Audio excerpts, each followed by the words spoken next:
Well, hello again, Miss Wilde Science class at Gloucester Christian.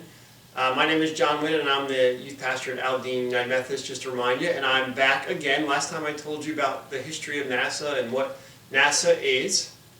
So you're probably wondering, where do I fit into all of this? I didn't actually work for NASA, but what I did was I did a research project for them when I was in college, actually two different research projects. And I got to be a part of something called the Weightless Wildcats. And if you see this chart, you see a picture of an airplane at the bottom, and you see NASA needed a way to train astronauts on the ground. But you see when they're in space, they're weightless and they're floating around. If they're in space or if they're on the moon, they're in a separate gravity where they're more bouncing, and same way with Mars. They're in a different kind of gravity as well as here on Earth. But so NASA needed a way to train our astronauts, but obviously they needed to do it here on the ground and not send them to space. So the way they did it was, if you look at that airplane and you see above it a big curve, we call that a parabola, which is a very big word for a curve, basically. So you can see there, I got to be part of something called the Weightless Wildcats, which is where we flew in that airplane, and we would go basically like this in one big giant curve. And you see when you're at the bottom of that curve, you're feeling twice your gravity, which is basically 2 times your body weight pushing you down. So you're laying down on the airplane. But then when you get to the top of the curve, that's actually where you feel weightless if they're trying to simulate space, or if they're trying to simulate a Martian gravity or a lunar gravity, then it's a different. Then the curve is a different. Is steep differently, and as a result, you would feel more bouncy than weightless for those environments. And so that's how NASA does it when they're training their astronauts. They put their astronauts on this airplane, and they continuously fly in curves over and over and over again. And it's called the zero gravity plane, or the nickname that I love is called the vomit comet. And so that's kind of cool to call it that, the vomit comet.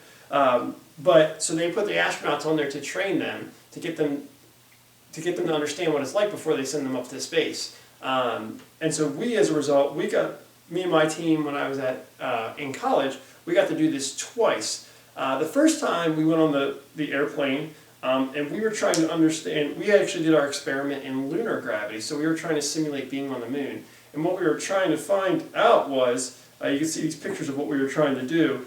Year one, what we were trying to do was we were trying to figure out how high an astronaut could fall on the moon without breaking a bone. See, they were talking about doing construction on the moon like we do here and building things, but it's a little bit different because the gravity there is about 1/6 of what we're used to.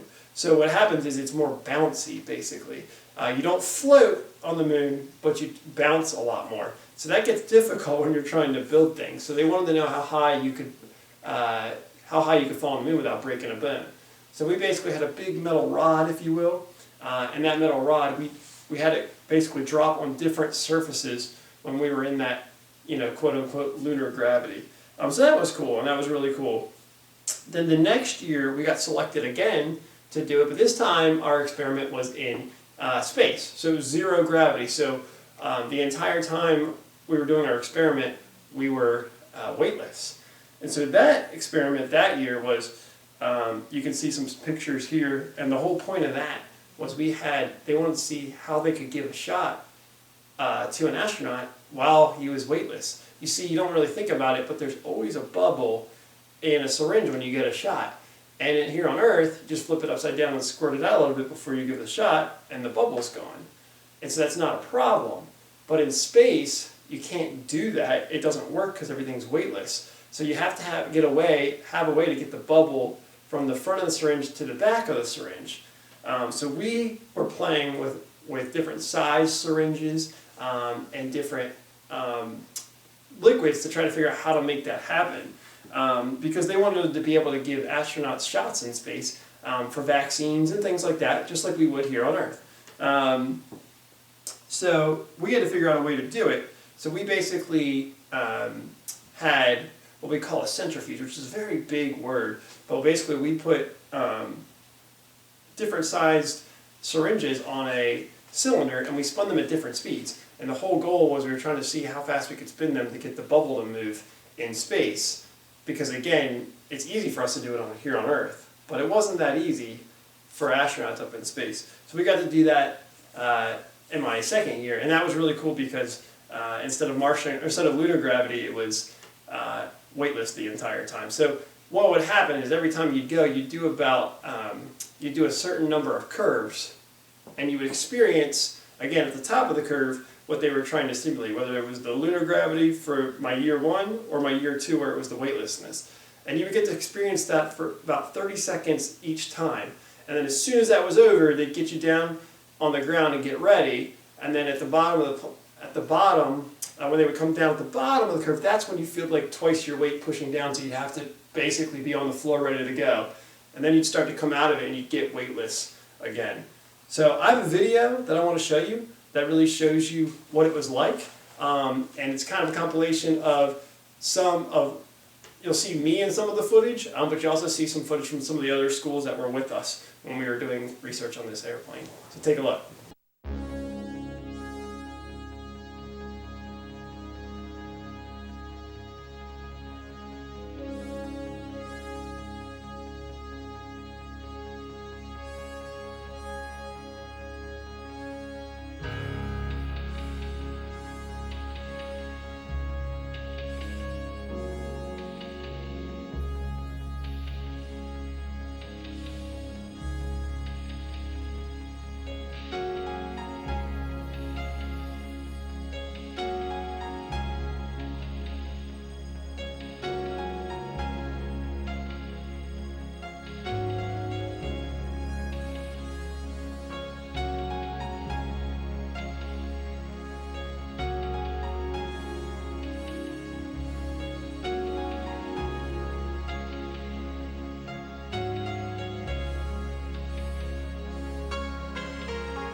All right, Danny, here we go. Weightless.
Alright, in the next 2G portion we're going to open it up.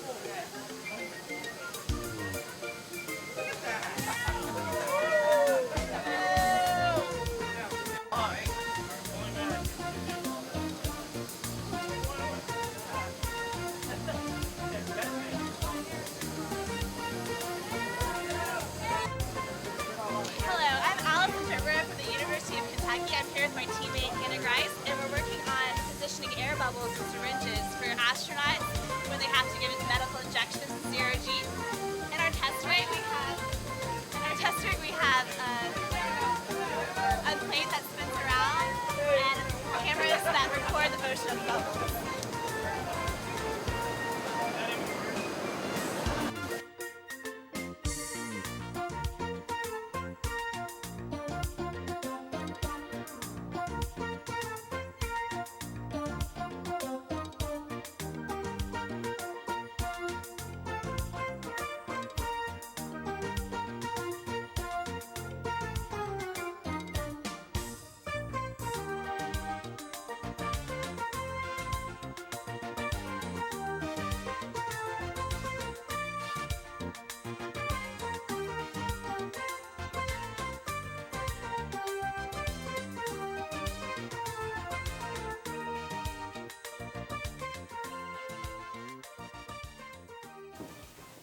Well, hopefully you liked that video. You got to see all kinds of cool things, people floating around and bouncing around. It's definitely a unique experience. So again, I never got to go to space, but this is probably as close as I'll ever get. And so hopefully that made a lot of sense to you about what the weightless environment's like and why NASA uses that airplane. Again, it's to train astronauts. And hopefully you got a little bit more understanding of what NASA is and why they do it. So I hope you got a lot out of it, and I'm sure if you have any questions, feel free to ask Miss Wilde and she'll pass them my way, and I'd be more than happy to answer them for you. Hope you guys enjoyed it, and hope you have a good rest of your day. Thank you.